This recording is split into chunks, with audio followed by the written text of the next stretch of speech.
చేసిందని రేవంత్ రెడ్డి గారు గట్టిగా అరిచిన కంపెనీ ఏదైతుందో అదే కంపెనీకి ఇలా మళ్ళీ మూసీ పేరిట కాంట్రాక్ట్లు అప్పచెప్పబోతా ఉన్నారు. మొట్టమొదటి వచ్చినటువంటి బిడ్ 9,500 కోట్లు ఏదో త్వరలో బిడ్ ఓపెన్ చేసి ఇస్తామని చెప్తుంది కూడా ఆ కంపెనీని ఫెసిలిటేట్ చేసేందుకే చేస్తున్నారు తప్ప ఇంకొకటి కాదు. ఇంతకంటే గొప్ప బంధాలు ఏముండయి.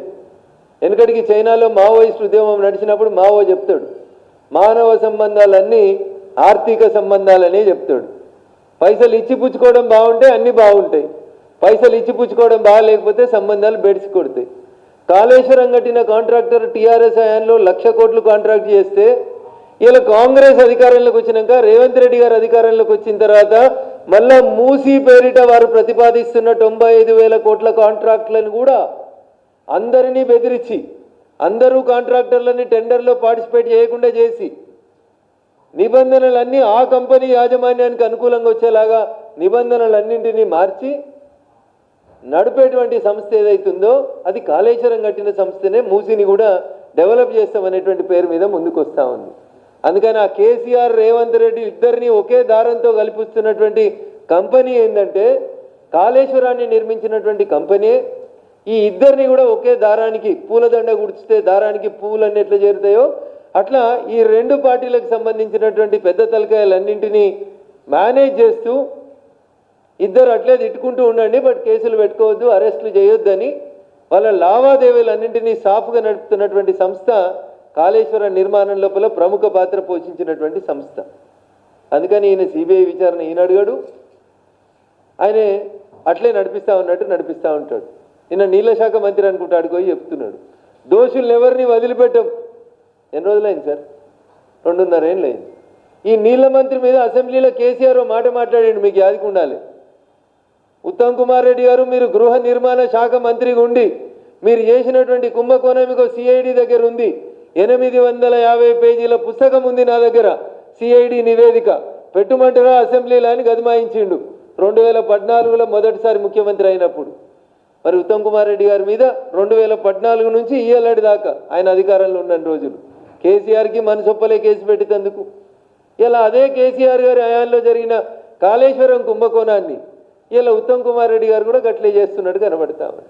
అప్పుడు సిఐడి కేసులో గృహ నిర్మాణ మంత్రిత్వ శాఖ కేసులో ఉత్తమ్ కుమార్ రెడ్డి గారిని సిఐడి నివేదిక ఇచ్చిన తర్వాత కేసీఆర్ ఎట్లా కాపాడిండో ఇలా కాళేశ్వరం ప్రాజెక్టులో అవినీతి మీద జరిగినటువంటి నివేదికలు వచ్చినాక కూడా ఈ రాష్ట్ర ప్రభుత్వం కేసీఆర్ కుటుంబాన్ని కాపాడుతుంది. నా అంతేందుకు చివరికి ఒక మాట చెప్పి ముగిస్తా. మేము చెప్తే మాది కంఠశోష ప్రతిపక్షాల ఘోష అనుకోవచ్చు. ఎవరు చెప్పిర్రు ఈ మాటలన్నీ? నేను చెప్పలే ఈ మాటలన్నీ. నువ్వు ఎంపీ చేసి నువ్వు ఎమ్మెల్సీ చేసి నా బిడ్డ నా రాజకీయ వారసురాలని చెప్పిన కవితమ్మ పార్టీలకు వెళ్ళి బయటకు వచ్చినాక చెప్తుంది కాళేశ్వరంలో అవినీతి జరిగింది. ఆ ఇంట్లో ఉండే సంతోష్ అనేట ఆయన, హరీష్ రావు అనేట ఆయన అంతా కలిసి పైసలు పంచుకున్నారు, మేనేజ్ చేసిండ్రు. మా నాయనకు అన్ని విషయాలు తెలియకుండా చూసిర్రని నేను చెప్తే రాజకీయ కక్షతోటి చెప్పినట్టు అనిపిస్తుంది. కవిత గారు గొంతు దించుకొని మీడియా ముందుకు వచ్చి చెప్తా ఉంది కాళేశ్వరంలో అవినీతి జరిగింది, కేసీఆర్ ముఖ్యమంత్రిగా ఉన్నప్పుడు అవినీతి జరిగింది, కేసీఆర్ ముఖ్యమంత్రి ఉన్నప్పుడు తెలంగాణ ఉద్యమకారులకు అన్యాయం జరిగింది, దోసుకున్నారని కవిత చెప్తా ఉంది సాక్ష్యం.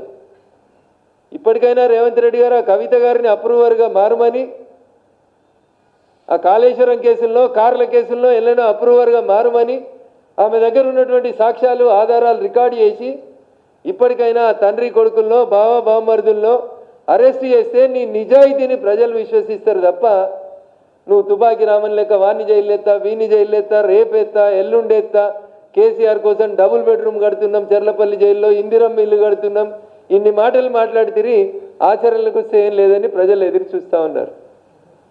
అందుకని ఇద్దరు కూడా గవర్నమెంట్ జీతమే తీసుకుంటున్నారు, ముఖ్యమంత్రి గారు ప్రతిపక్ష నాయకుడు. కాబట్టి ప్రజల సొమ్ము తింటున్నారు కాబట్టి ప్రజలకు కొంచెం న్యాయం చేయండి అని ఇద్దరు నాయకులకు చెప్తూ ఈ బూతులు బంద్ చేసి గ్రౌండ్లో ప్రజలకు కావాల్సినటువంటి అవసరాలు ఏమున్నాయో చూసి ప్రజా సంక్షేమం దిశగా పనిచేయాలని చెప్పి అటు పాలక పక్షానికి ఇటు ప్రతిపక్షానికి ఇద్దరికి కూడా ఈ సందర్భంగా నేను సవినయంగా అప్పీల్ చేస్తా ఉన్నాను. Thank you.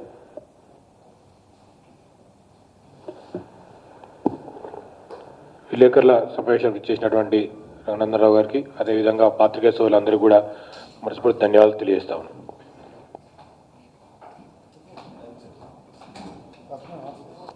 బాగుంది.